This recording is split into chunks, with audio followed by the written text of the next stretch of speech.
Welcome to Government Co-Education Strive to Excellence. Hello friends, this is Priya Kashyap. Government go education में आप सभी का स्वागत है।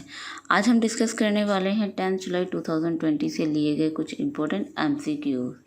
सो गाइस, वीडियो को पूरा देखिएगा और वीडियो अच्छा लगे तो लाइक, शेयर एंड चैनल को सब्सक्राइब करना ना भूलें।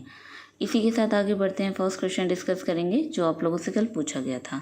क्वेश्चन था, आयकर विभाग ने कोविड-19 के कारण आधार कार्ड और पैन कार्ड को जो लिंक करने की अवधि है कब तक के लिए बढ़ा दी है। ऑप्शन थे 31 मार्च 2021, 31 जुलाई 2021, 31 मार्च 2022 एंड 31 दिसंबर 2021। जो इसका करेक्ट आंसर है वो था ए, 31 मार्च 2021 इसका करेक्ट आंसर है। एक बार डिटेल्स देख लेते हैं। डिटेल्स हैं, आयकर विभाग ने कहा है कि वर्तमान हालातों को ध्यान में रखते हुए, जो वर्तमान में अभी हालात चल रहे हैं उनको ध्यान में रखते हुए पैन कार्ड को और आधार कार्ड से लिंक करने की जो अंतिम तिथि को बढ़ा दिया गया है 31 मार्च 2021 तक इसका जो लिंक किया जाएगा। इससे पहले लिंक कराने की जो अंतिम तिथि थी वो 30 जून थी। जो पहले अंतिम तिथि रखी गई थी वो 30 जून रखी गई थी और जो कि बढ़ाकर 31 मार्च 2021 को कर दिया गया है। और इस बार कोरोना महामारी और उन लोगों को ध्यान में रखते हुए समय सीमा को बढ़ाई गई है जो किसी कारण से अभी तक पैन कार्ड को आधार कार्ड से लिंक नहीं करवा पाए हैं। ये उन लोगों के लिए जो अवधि बढ़ाई गई है, स्पेशली उन लोगों के लिए जो कोरोना महामारी और उनके ध्यान में ना रखते हुए, उन लोगों को ध्यान में रखते हुए इसे बढ़ाया गया है जो कि कोरोना महामारी की वजह से अपने आधार कार्ड से लिंक नहीं करवा पाए अपने पैन कार्ड को, उनके लिए स्पेशली ये बढ़ाई गई है। इसी के साथ आगे बढ़ते हैं। आज का फर्स्ट क्वेश्चन डिस्कस करेंगे। फर्स्ट क्वेश्चन है, हाल ही में भारतीय एथलेटिक्स के किस मुख्य कोच को 25 वर्ष बाद ऊपरी आयु के कारण अपने पद से हटाना पड़ा है। ऑप्शन है राहुल सचदेवा, मोहन त्यागी, बहादुर सिंह या अनमोल सिंह। जो इसका करेक्ट आंसर है वो है सी, बहादुर सिंह को उनकी जो है ऊपरी आयु के कारण अपने पद से हटाना पड़ा है। एक बार डिटेल्स देख लेते हैं। डिटेल्स देख पाएंगे। भारतीय एथलेटिक्स मुख्य कोच बहादुर सिंह 25 साल तक सेवा देने के बाद पद से हटा दिए गए हैं। जो कि उन्होंने जो सेवा दी है वो 25 साल तक दी है, जिसके बाद उन्हें अभी हटा दिया गया है। वो भी उस वजह से उनकी जो एज है वो ऊपरी हो चुकी है, ज़्यादा हो चुकी है, उसकी वजह से उन्हें हटाना पड़ा है। भारतीय खेल प्राधिकरण के साथ उनका अनुबंध समाप्त हो गया है। जो भारतीय खेल प्राधिकरण है उनके साथ जो उनका संबंध है, अनुबंध है, वो समाप्त कर दिया गया है और उनकी आयु नियमों के आधार पर उनका कार्यकाल आगे नहीं बढ़ाया गया। जो उनकी आयु को ध्यान में रखते हुए उनके जो कार्यकाल है उसे आगे नहीं बढ़ाया गया। और बहादुर सिंह ने 1980 में मॉस्को ओलंपिक में भी भाग लिया था और उन्हें जो है 1976 में अर्जुन पुरस्कार और 1998 में द्रोणाचार्य पुरस्कार से भी सम्मानित किया गया था। बहादुर सिंह को 1983 में पद्मश्री सम्मानित से भी जो है उन्हें सम्मानित किया गया था। 1976 में अर्जुन पुरस्कार दिया गया था, 1998 में द्रोणाचार्य पुरस्कार और वहीं 1983 में उन्हें पद्मश्री से भी सम्मानित किया गया था। बहादुर सिंह के मार्गदर्शन में भारत ने दिल्ली राष्ट्रमंडल खेलों में 2010 में शानदार प्रदर्शन भी किया था। इसी के साथ आगे बढ़ते हैं, देखते हैं नेक्स्ट क्वेश्चन। नेक्स्ट क्वेश्चन है, अमेरिका ने निम्न में से किस संगठन से आधिकारिक रूप से अलग होने की घोषणा कर दी है। ऑप्शन है WHO, IMF या इंटरपोल या नाटो। जो इसका करेक्ट आंसर है वो है ए, WHO। जो अमेरिका ने जो है संगठन से, जो WHO संगठन से आधिकारिक रूप से अलग होने की जो घोषणा कर दी है। एक बार डिटेल्स देख लेते हैं। डिटेल्स है, अमेरिका ने हाल ही में विश्व स्वास्थ्य संगठन से आधिकारिक तौर से अलग होने का फैसला लिया है। अमेरिकी मीडिया के अनुसार ट्रंप सरकार ने WHO से अपनी सदस्यता वापस लेने से संबंधित पत्र भेज दिया है। इट मीन्स जो ट्रंप हैं, जो वहाँ के राष्ट्रपति हैं, अमेरिका के मीडिया के अनुसार पता चला है कि WHO से उन्होंने जो अपनी सदस्यता है उसको वापस लेने के लिए अपना पत्र भी भेज दिया है। और अमेरिका 6 जुलाई 2021 के बाद WHO का सदस्य नहीं रह जाएगा। इट मीन्स जो उन्होंने पत्र भेजा है उसके अकॉर्डिंग जो 6 जुलाई 2021 के बाद जो है वो WHO का सदस्य नहीं रहेगा। और 1984 में ये तय नियमों के तहत किसी भी सदस्यता वापस लेने के साल भर बाद ही देश को WHO से निकाला जाता है। जो 1984 में जो नियम तय किए गए थे उनके अनुसार जो है सदस्य वापस लेने के बाद, इट मीन जब सदस्यता जो वापस दी जाती है उसके साल भर बाद ही उस देश को WHO से अलग किया जाता है। इसके अतिरिक्त जो है अमेरिका को WHO के सभी बकाये चुकाने होंगे। इट मीन्स जो WHO का जितना भी बकाया है वो उसे चुकाना भी पड़ेगा। जैसे कि देख पाएंगे WHO का जो हेडक्वार्टर है वो जिनेवा स्विट्ज़रलैंड में स्थित है और जो ये फाउंड किया गया था वो 7 अप्रैल 1948 में किया गया था। जो इसकी पेरेंट ऑर्गेनाइजेशन है वो United nation economics and social council इसकी पेरेंट ऑर्गेनाइजेशन है। इसी के साथ आगे बढ़ते हैं, देखते हैं नेक्स्ट क्वेश्चन। नेक्स्ट क्वेश्चन है, अंतर्राष्ट्रीय वित्तीय सेवा केंद्र प्राधिकरण के प्रथम अध्यक्ष के रूप में निम्नलिखित में से किसे नियुक्त किया गया है? ऑप्शन है इंजेति श्रीनिवास, विक्रम सेठ, मनमोहन कुमार या राहुल सचदेवा। करेक्ट आंसर है इसका ए, इंजेति श्रीनिवास। इसी के साथ एक बार डिटेल्स डिस्कस करते हैं। डिटेल्स देख पाएंगे, जो इंजेति श्रीनिवास को अंतर्राष्ट्रीय वित्तीय सेवा केंद्र प्राधिकरण का जो चेयरमैन जो है नियुक्त किया गया है। आधिकारिक के जो आदेश के मुताबिक वो 3 साल के तक इस पद पर अपनी सेवा देंगे। इट मीन्स उन्हें जो नियुक्त किया गया है वो 3 साल तक अपनी सेवा देंगे इसी पद पर। और श्रीनिवास उड़ीसा कैडर के 1983 बैच के IAS अधिकारी हैं।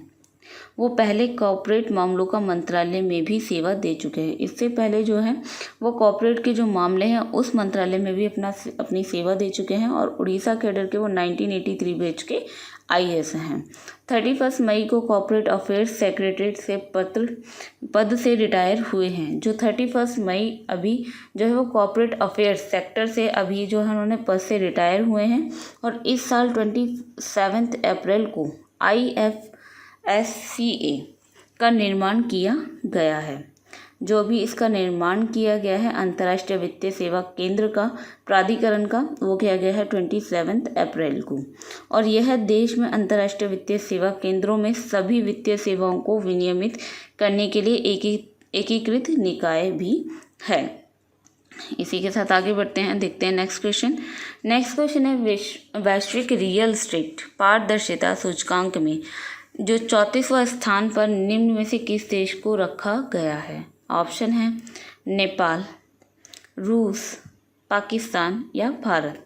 जो इसका करेक्ट आंसर है वो है डी, भारत को जो है 34वें स्थान पर रखा गया है। एक बार डिटेल्स देख लेते हैं। डिटेल्स देख पाएंगे, वैश्विक रियल एस्टेट पारदर्शिता सूचकांक के अनुसार जो है भारत को 34वें स्थान पर रखा गया है। और रियल एस्टेट बाजार से जुड़े नियामकीय सुधार, जो उसके नियम के अनुसार जो उसके सुधार है, बाजार से जुड़े जो बेहतर आंकड़े हैं और हरित पहलों को जो चलते देश की रैंकिंग में जो 1 अंक का सुधार हुआ है। और भारत की जो रैंकिंग है 2000 जो साल 2018 में थी वो 35वीं थी, 2016 में 36 और 2014 में 39 भी रही थी। और सूचकांक में कुल 99 देशों की रैंकिंग की गई है। जो पूरा सूचकांक रखा गया उसमें टोटल देश जो लिए गए हैं वो 99 देश जो हैं लिए गए हैं। उनकी रैंकिंग के अनुसार जो इसमें शीर्ष स्थान पर रखा गया है वो है ब्रिटेन। और इसके बाद जो आता है वो अमेरिका, देन ऑस्ट्रेलिया, फ्रांस और कनाडा देश के 5 शीर्ष जो हैं स्थान पर रहे हैं।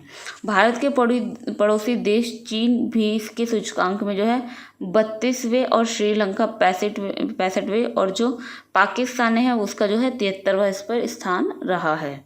इसी के साथ एक बार जैसे देख पाएंगे मैप में ये है भारत। और भारत के जो प्रेसिडेंट हैं वो मिस्टर रामनाथ कोविंद जी हैं। जो वाइस प्रेसिडेंट है वो वेंकैया नायडू हैं। प्राइम मिनिस्टर वो हैं नरेंद्र मोदी जी। और जो इसकी कैपिटल है वो है न्यू दिल्ली। जैसे कि आप देख पाएंगे न्यू दिल्ली यहाँ पर स्थित है, जो कि और इसकी जो लार्जेस्ट सिटी है वो है मुंबई, जो कि महाराष्ट्र में स्थित है। आप देख पाएंगे महाराष्ट्र जो कि यहाँ पे स्थित है और जो इसके यहाँ पे मुंबई को भी आप देख पाएंगे। और यहाँ पे जो 28 स्टेट्स हैं और जो यूनियन टेरिटरी हैं वो 8 यूनियन टेरिटरी यहाँ पर स्थित हैं। इसी के साथ आगे बढ़ते हैं, देखते हैं नेक्स्ट क्वेश्चन।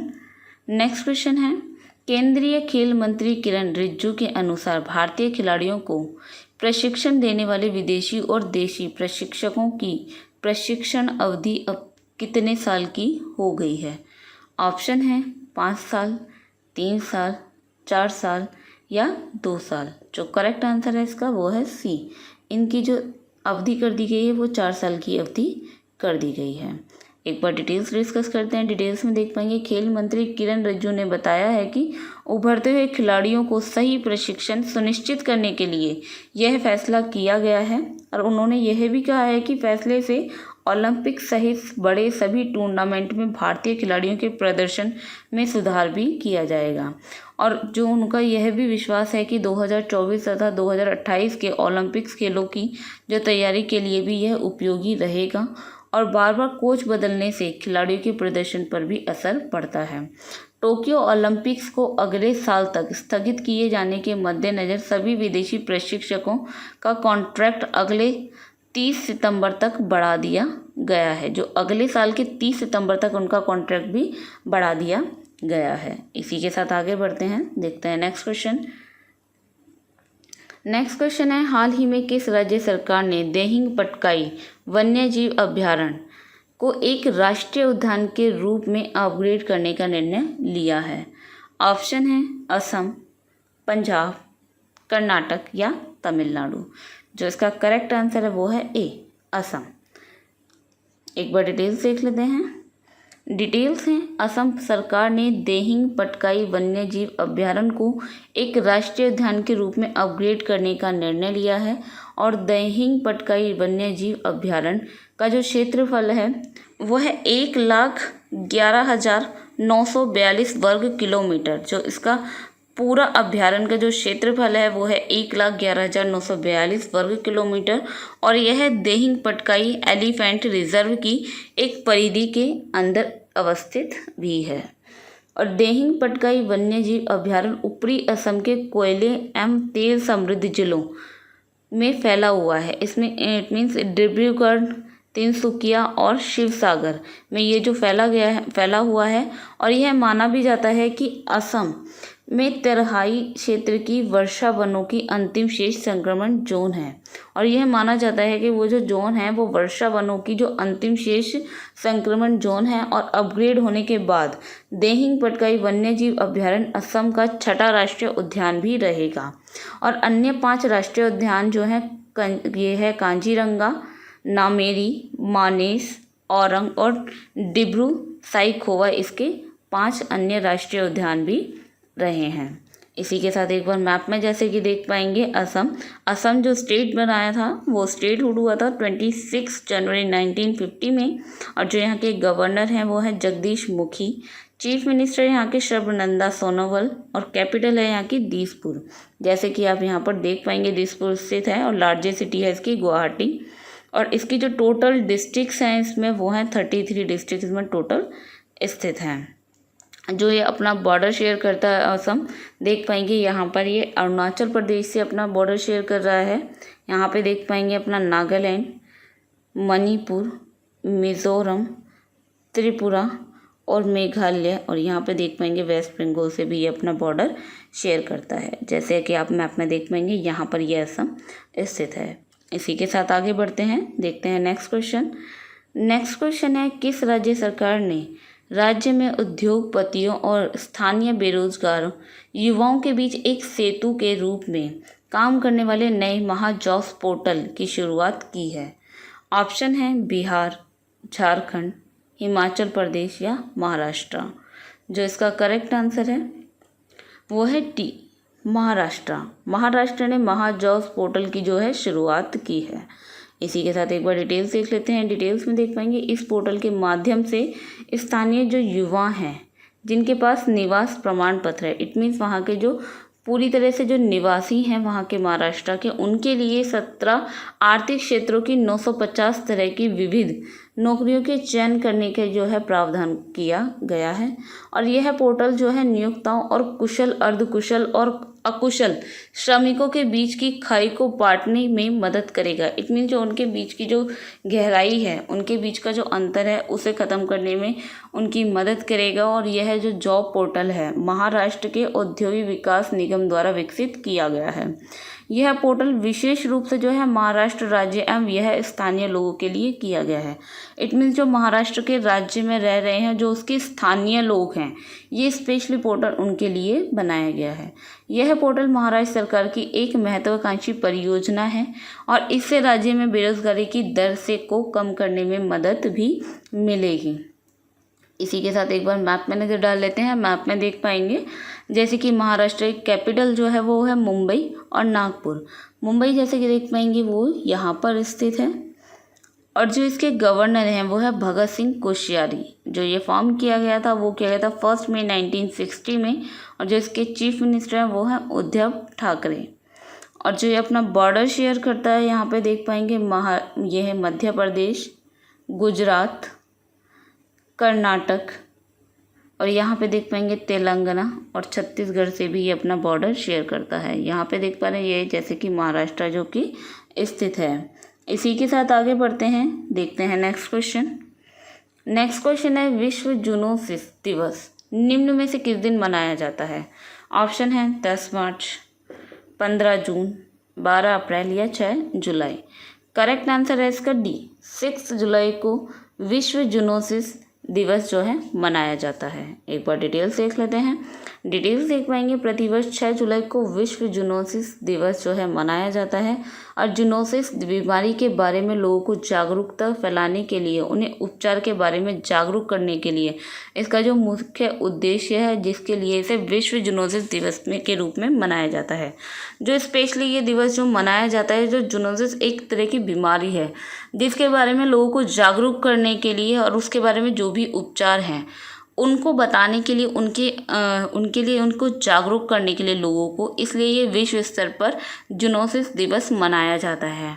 और ये 6 जून 1885 को प्रसिद्ध फ्रांसीसी रसायन यज्ञ और वैज्ञानिक लुई पाश्चर द्वारा पहले सफल रेबीज टीके की खोज के उपलक्ष्य में दिवस मनाया गया था। ये फर्स्ट टाइम जो बनाया गया था वो 6 जून 1885 मतलब 6 जून 1885 को जो प्रसिद्ध फ्रांसीसी रसायन यज्ञ और वैज्ञानिक लुई पाश्चर हैं उनके द्वारा जो है सफल रेबीज टीके की खोज के उपलक्ष्य में मनाया गया था। और जूनोसिस बीमारी फैलाने में सबसे ज़्यादा भूमिका जो रहती है वो बैक्टीरिया की रहती है और रोगी पशुओं व मनुष्य से, स्वास्थ्य पशुओं व मनुष्यों से फैलने वाले संचारी रोगों को जूनोसिस कहते हैं। इट मीन्स जो रोगी होता है, जो रोगी पशु हैं या मनुष्य हैं, उनके स्वास्थ्य से जो पशुओं व मनुष्यों में फैलने वाले संचारी जो रोगों को जूनोसिस कहते हैं और इसे पशुजनित व पशुजन्य रोग भी कहते हैं। इट मीन्स जो ये रोग फैलता है वो पशु के जो पशु होता है उसके द्वारा इसको फैला जाता है, उसके स्वास्थ्य जो पशु स्वास्थ्य रहता है उससे ये मनुष्य के अंदर संचारी रोगों के जूनोसिस कहते हैं। और ये जो होता है इसे एक पशुजनित और पशुजन्य रोग भी कहते हैं, बिकॉज ये पशुओं की थ्रू ही मनुष्य में फैलता है। इसी के साथ आगे बढ़ते हैं, देखते हैं नेक्स्ट क्वेश्चन। नेक्स्ट क्वेश्चन है भारतीय सेना ने हाल ही में जवानों को फेसबुक, टिकटॉक समेत कितने ऐप्स डिलीट करने का निर्देश दिया है? ऑप्शन है 89, 62, 75 या 46। और ये था हमारा आज का लास्ट क्वेश्चन और इस क्वेश्चन को सभी कमेंट बॉक्स में अटेंड करेंगे। जो इसका करेक्ट आंसर है वो हम अपनी नेक्स्ट वीडियो में डिस्कस करेंगे। और ये थे हमारे आज के कुछ इंपॉर्टेंट MCQs जो कि 10 जुलाई 2020 से लिए गए थे। सो गाइस, वीडियो को पूरा देखने के लिए धन्यवाद और वीडियो अच्छा लगे तो लाइक, शेयर एंड चैनल को सब्सक्राइब करना ना भूलें। इसी के साथ मिलते हैं अपनी नेक्स्ट वीडियो में, तब तक के लिए बाय एंड टेक केयर।